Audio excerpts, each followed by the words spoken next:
Rita, qui est votre maman, votre mère spirituelle, et puis là, ça veut dire qu'elle a aussi laissé les gens. Comme maman, la soeur est aussi là, n'est-ce pas? Donc la soeur est comme ça l'émanation de Sainte Rita. La soeur continue ce que Sainte Rita, la mère spirituelle même de notre maison, a eu à commencer dès le commencement. Très bien. Donc nous sommes venus là aujourd'hui parce qu'on a pensé à vous, parce qu'on vous aide dans notre cœur, n'est-ce pas? On sait que c'est la rentrée et on sait que vous allez aller à l'école, on sait que vous avez des besoins, vous devez manger, vous devez aussi vous vêtir, vous devez vous soigner. Et comme vous êtes dans la maison, la soeur fait déjà le grand travail. Et ce travail-là, maintenant, on doit aussi l'aider, et vous aider, et nous aider aussi, n'est-ce pas? Donc moi, alors, c'est Sylvain, moi c'est Sylvain Kamda. Nous vivons grâce aussi à une chaîne YouTube où nous sommes aussi naturopathes, nous sommes aussi religieux, nous sommes aussi urothérapeutes. Bon, ça c'est un cadre que vous allez comprendre quand vous allez un peu grandir. Alors, nous avons pensé de venir aujourd'hui chez Maman Rita, vous savez, parce que vous êtes aussi nos frères, nos sœurs, n'est-ce pas? Et pour cela, alors, je fais ceci disant que notre chaîne YouTube que nous avons est une chaîne qui prône de l'amour, qui prône de la charité, qui prône de la fraternité, qui prône de la solidarité, n'est-ce pas? Et Saint Paul disait un seul instant dans un épître à Saint Paul, si j'ai la foi, j'ai l'argent, j'ai n'importe quoi, si je n'ai pas la charité, je n'ai rien. Donc, il voulait par là dire que la charité dépasse tout. Lorsqu'on fait la charité, forcément on a la foi, n'est-ce pas? Voilà.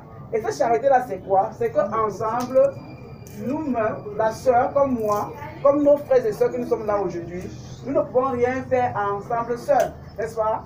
Et j'aimerais que ceux qui nous écoutent d'ici, qui ne sont pas au Cameroun, ou qui sont dans les 4 coins du monde entier, qui voient aussi beaucoup de souffrances que la sœur éponge à son niveau, et qui voient aussi beaucoup de souffrances que nous aussi nous endurons, et qui puissent aussi nous aider. Parce qu'ensemble, une seule main ne construit pas un paquet.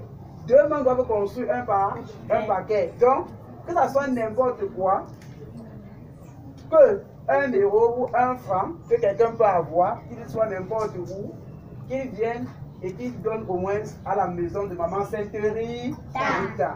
Parce que la maison doit toujours avoir au moins à manger, au moins à boire, il doit au moins avoir un paracétamol. Parce que si on a le mal de tête et qu'on n'a pas ce paracétamol, on ne peut pas s'en sortir.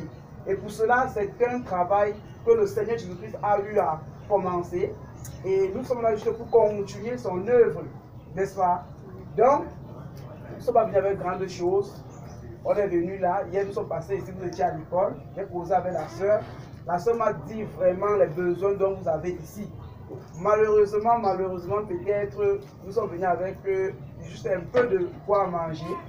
Mais, je passe comme ça ces mots aussi d'après cette interview, cette vidéo aussi, où nous sommes chez Maman Rita, que ceux qui m'écoutent de prime abord, que ce soit dans les 4 points cardinaux, qu'ils n'hésitent pas vraiment de nous venir en aide.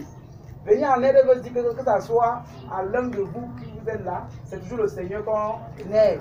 Et le Seigneur nous disait dans sa parole que chaque fois que vous faites un bien à l'un de ses enfants, sachez que c'est à moi que vous le faites. Donc, je lance les mains, je lance le pardon. Je demande vraiment qu'ensemble, nous nous mettons mutuellement avec ceux qui sont de l'autre côté dans la diaspora ou n'importe où que ce message peut arriver. Qu'ils n'hésitent pas de faire comme ça, preuve d'amour, preuve de charité, preuve de foi en leur Dieu à qui ils ont mis confiance. Et que les besoins sont innombrables et les ressources sont limitées. Donc, mes frères et sœurs, moi, je fabrique juste les produits naturels. Je fabrique juste, je vends des produits spirituels aussi, comme je vous ai dit, parce que vous devez savoir ce que nous faisons. Le truc que vous voyez là, c'est le logo de notre micro-entreprise. Voilà.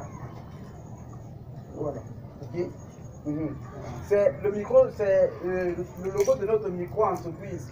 Et moi, j'aimerais que les produits que nous allons désormais fabriquer, que n'importe quelle vente de n'importe quel produit qui se fait par nous, puisse comme ça avoir, même c'est 1 franc seulement, qui est au-dessus, que cela vienne tout droit chez dans la maison de maman Rita, pour subvenir aux besoins.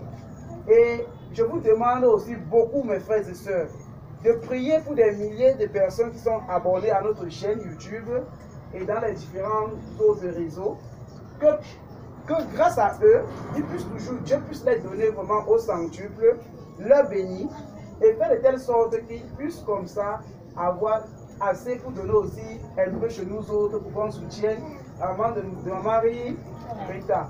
Parce que cette maison ne doit manquer ni d'eau, ni de nourriture, ni de comprimés comme le paracétamol. Alors, c'est à ce mot que je vais m'arrêter.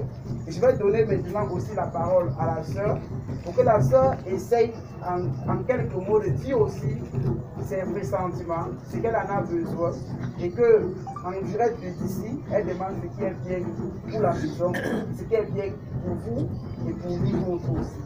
Alors ma sœur, je te passe la parole. Merci de tout cœur. Merci pour la visite que vous avez faite aujourd'hui à l'orphelinat Sainte-Rita de Gracia. En tant que fondatrice et directrice de cette œuvre, je vous dis grandement merci de tout cœur. Et que toute personne qui sera à l'écoute pourrait aussi atteindre leur objectif en donnant un petit mot seulement à ces enfants qui sont là tout autour de moi.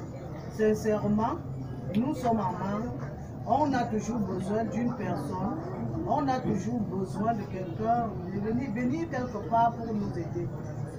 Alors je souhaite sincèrement de tout cœur que les âmes de bonne volonté qui nous écoutent maintenant, qui puissent nous venir en aide d'une manière ou d'une autre.